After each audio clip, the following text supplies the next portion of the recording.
ano, kasi yung reality therapy ayun nga, practical, action-oriented approach. So, in this part, individuals are encouraged na mag-set ng goals to take concrete steps para ma-achieve yung mga goals na yun. Lastly is the emphasis on control. So, it is essential for individuals na magkaroon sila ng sarili nilang ah, sariling sariling sense of being accountable sa sarili nila. Sa, yun nga, so sinabi ko kanina, yung being accountable in your own actions, being accountable in your own choices, saka accountable in your own behaviors. So, dito sa reality therapy, na-assess yung client na maging mas understanding, tapos i-embrace yung natural consequences na yung natural consequences na result ng choices na ginawa nila. So, it will, conflict relationship, it will be discussed by Andes de Ragos. So hello everyone. So I will be reporting the last 5 topics, which are the counseling relationship, the role of client, the role of therapist, the techniques, and the limitations. So next. Here in counseling relationship in therapy, reality therapy, the counseling relationship is a core component that emphasizes a warm, yung collaborative between the client and the therapist, and nabibuild yung non-judgmental bond between them. So, here, in the reality therapy, the relationship is built on mutual trust and respect. So, alam man naman natin na hindi mag-open up yung isang client sa isang therapist kapag hindi niya na-feel na trustworthy enough yung therapist. And same with the therapist na to the client. So, dapat nabibuild yung respect within each other in order for them to create an environment when the client feels supported and empowered to take responsibility, or sabi ni Zyron kanina na accountable sila sa mga actions nila to make better choices. Next. So, the role of client or the counselee. So, the client or the counselee is to take responsibility for their actions and to focus on changing their thoughts and behaviors. So, number one is the client is encouraged to do the following. The number one, focus on the past, focus on the present, not on the past. So sinabi na to kanina ni Zyron na dapat yung client is nagfo-focus siya sa present actions niya and is avoid dwelling on the past, just like the Gestalt therapy na diniscuss noon nila Paul and Aaron. So, number 2 is avoid discussing symptoms. We all know naman na yung symptoms is observed by us, observed by the client. So here, the client should avoid discussing symptoms. So dito, we should focus on solutions and not labeling or dwelling on distressing symptoms. So the client should not dwell on the distressing symptoms na na-observe niya. We will talk about it later sa limitations kung bakit ina-encourage ng therapist na i-avoid ng client yung discussing symptoms. So, number 3 is focus their energy on changing their thoughts and behavior. So, it is encouraged or empower. The therapist will empower the clients to alter their mindset and actions for positive change. So here, yung dapat gagawin ng client is makakatulong sa positive change wherein, like that. Number 4 is avoid criticizing, blaming, and comparing themselves to others. So, here, dapat i-promote ng client yung self-acceptance and responsibility instead of blaming themselves or comparing themselves sa iba, just like, for example, mabalinda nga ibaga nga aping or disuna ket nakayanan na met ti kastoy, apay siya kaan. Basol ko amin, like that. Yun yung dapat hindi gawin ng client within sa reality therapy. Number 5 is avoid relying on excuses for their behavior, whether they are legitimate or not. So,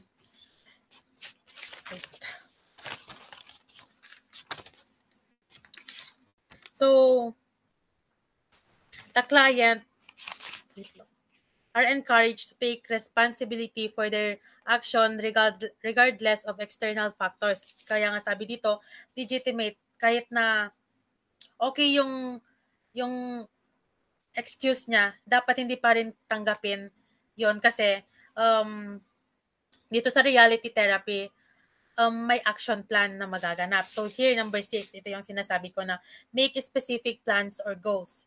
So dito, the client should create a clear, achievable, feasible to guide the progress and personal growth. So that's the role of client in reality therapy. So the role of counselor or the therapist.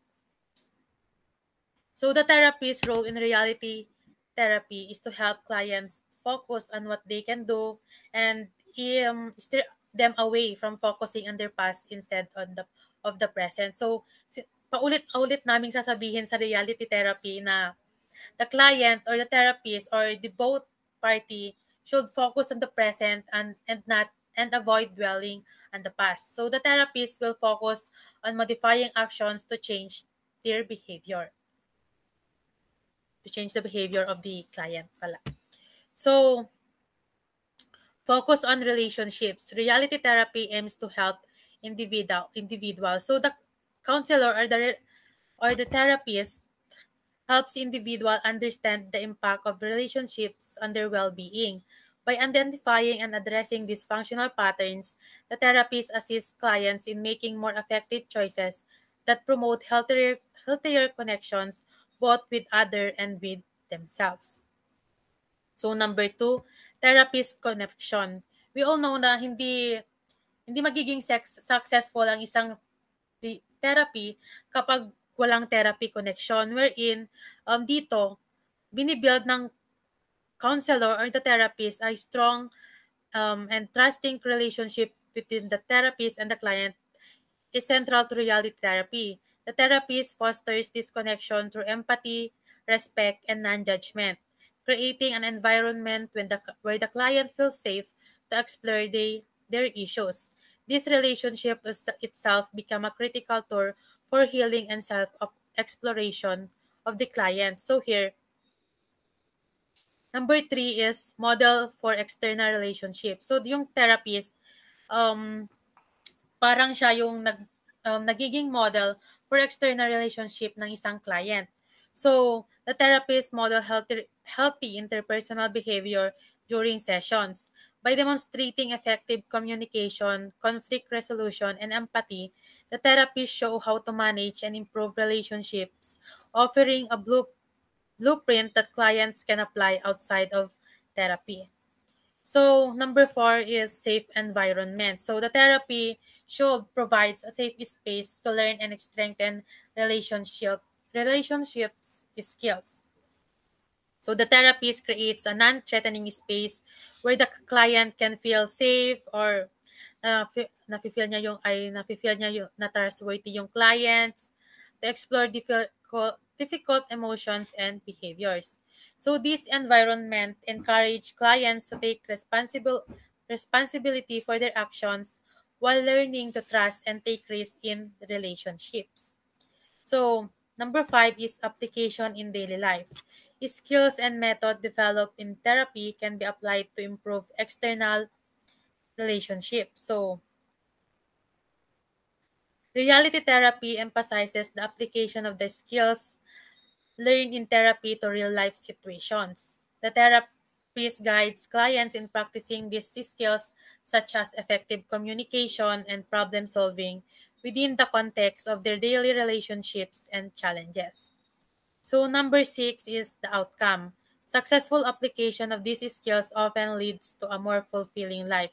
So outcome, yun yung nangyayari kapag tapos na yung reality therapy wherein the goal for clients to take the insights and skills gained in therapy and use them to enhance their external relationships, leading to a more fulfilling and balanced life. So the therapist supports the client in recognizing when these skills are successfully applied, helping them to experience, improve their self-esteem, stronger relationships, and overall life satisfaction. So here in reality therapy, the therapist plays a crucial role in guiding the individual or guiding the client toward positive change by focusing on their current behavior and relationships.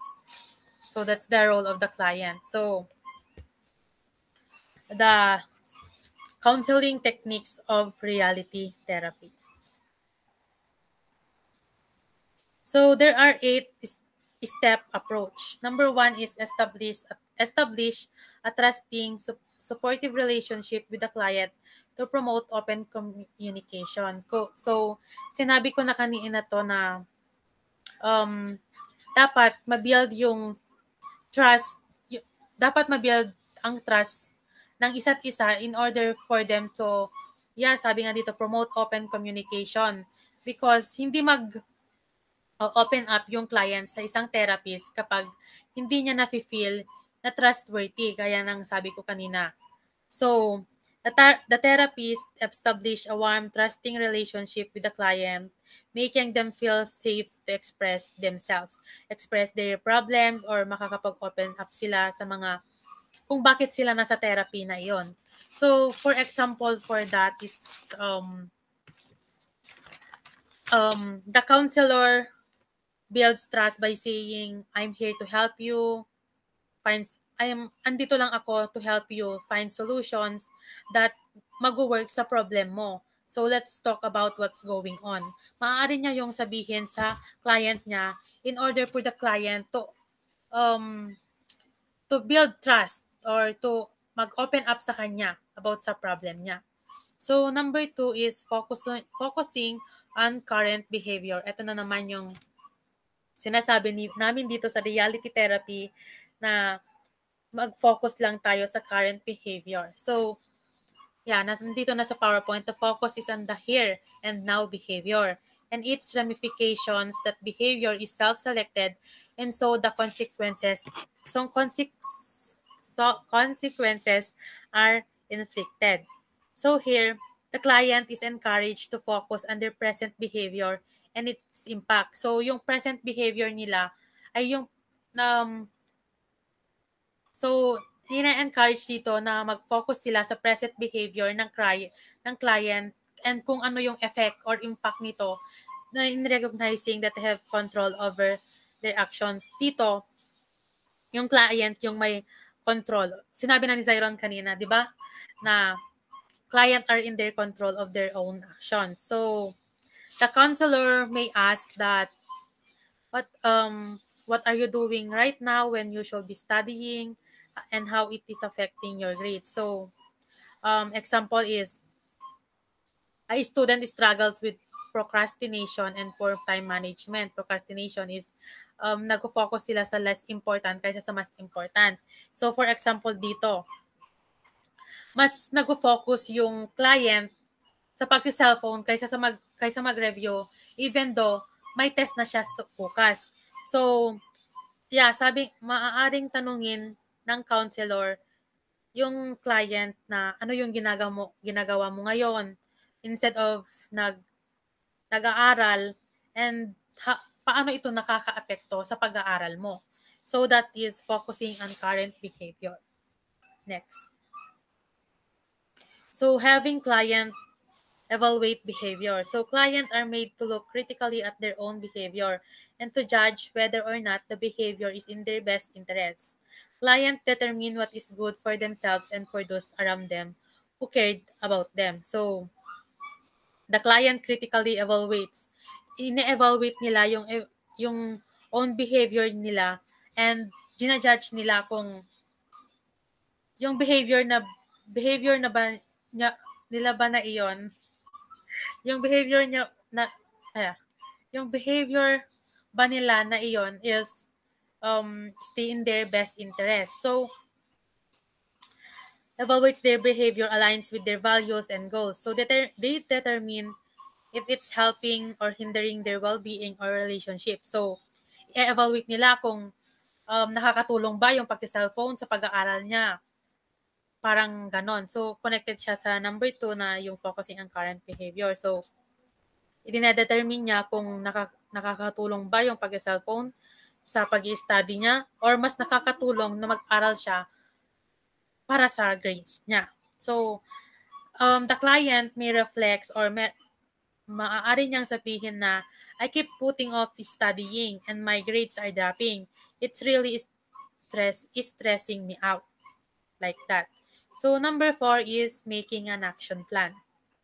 So, dito, hine-help yung client na i-develop yung clear or achievable or feasible na practical plan para ma-improve yung behavior nila and their objectives. So, the therapist and client, so ag-work da nga duwa to create yung practical and specific plan para ma-change yung undesirable behaviors and achieve the goals na isi-set nila. So, here, maaari silang gumawa ng plan na that counselor may say na let's aside 1 hour each day for study time and break your assignment into smaller tasks. So, yun yung action na gagawin nila in order for the therapist to help the client na ma-focus yung time niya sa pag-aaral and not in less important na nag-cellphone lang siya, pa-TikTok lang,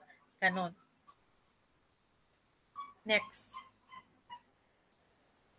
So, obtaining a commitment. So, the client and the counselor commit to follow the plan. Dapat ag-stick da kadigi plan nga inaramid da, which may be a written agreement but it is usually oral exchange, equivocations. Maybe I'll try are not acceptable. So, dapat dito mag-stick sila sa plan na hindi pwedeng sabihin ng client na, sige, iti-try ko. Dapat, i-try niya. Hindi yung may instances pa na hindi niya gawin, parang ganon. So, the counselor may ask the client if, can you commit to following this plan for the next week and let me know how it goes? Yun yung obtaining a plan. So, number 6, is not accepting excuses. So, here the therapist helps clients gain experiences that will enable them to keep their commitment. New behaviors must be satisfying and thus self-reinforcing.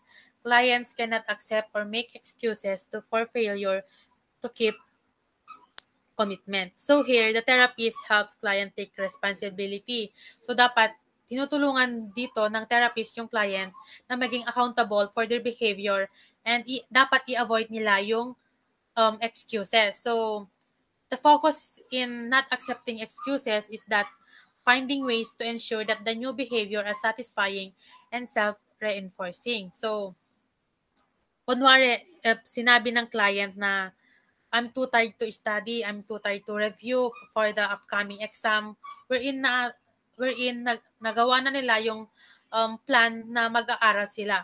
So, the counselor or the therapist may say or respond to the client, it's important to push through those moments and we can find ways to manage your energy better. Ina-encourage niya yung client na huwag mag-take ng excuses. Dapat, kung ano yung goal nyo, yun yung gagawin niya. And, yeah, like that. So, number 7 is not using punishment. So, the client will not implement sanction not agreed upon in the commitment. So, punishment depletes the relationship and reinforces the client loneliness and isolation. So, here, the therapist avoids using punishment or consequences. Sabi nga dito, not using punishment. Understandable naman, self-explanatory. So, the punishment or consequences not previously agreed upon in the commitment. So, punishment can damage the therapeutic relationship or the counseling relationship between the client and the therapist. wherein, sabi nga dito, nafe-feel ng client na lonely sila and ma-isolate sila. So, the counselor refrains from imposing consequences, saying, if you miss a session or don't stick to the plan or sa goal na sinet nila, we'll talk about what's blocking you, not punish you. So, dito, pag-uusapan nila kung bakit hindi niya nagawa yon instead of punishing her na dapat imbes na once a day or once a week na mag-study siya, gagawin niyang whole a week para hindi niya dapat gawin yon. So dapat sabihin niya na or tanungin niya kung ano yung bumabagabag sa kanya kung bakit hindi siya maka-focus sa pag-aaral. Instead of hindi niya parurusahan yung or give punishment to the client. So last is the refusing to give up. So persistently support the client. So the therapist should persistently support the client, showing belief in their ability to change even the progress is slow. So the therapist dito kino-continue ng therapist yung support and pag-encourage sa client even if the progress is slow, even if ano yung sinasabi na one is basta ganon. Alay nga malagip. So they maintain belief in their client's ability. So dapat maniwala pa rin yung client, naniniwala pa rin yung therapist sa client ability to change, providing consistency, guidance, and motivation. So, dito, even if the clients ay even if yung client ay nag-i-struggle, the counselor say, even if this progress is slow, we'll keep working together to find what helps for you. Dapat maging trust, like that. So, next. So last is the limitation. So reality therapy does not give much importance to mental health conditions. Kaya nga nang sabi ko kanina sa role of the client na avoid discussing symptoms. Kasi hindi ini-emphasize dito sa reality therapy yung mga mental health conditions. So many experts believe that the therapy has a potential of imposing new actions and views onto the patient or the client. So and Glasser claimed that mental health treatments do not require medicine. He refused the entire approach of treating patient or the clients with the help of drugs. So reality therapy also ignores the existence and importance of unconscious. And last is the therapy doesn't recognize past experiences. So, thank you for listening, and that's all for reality therapy.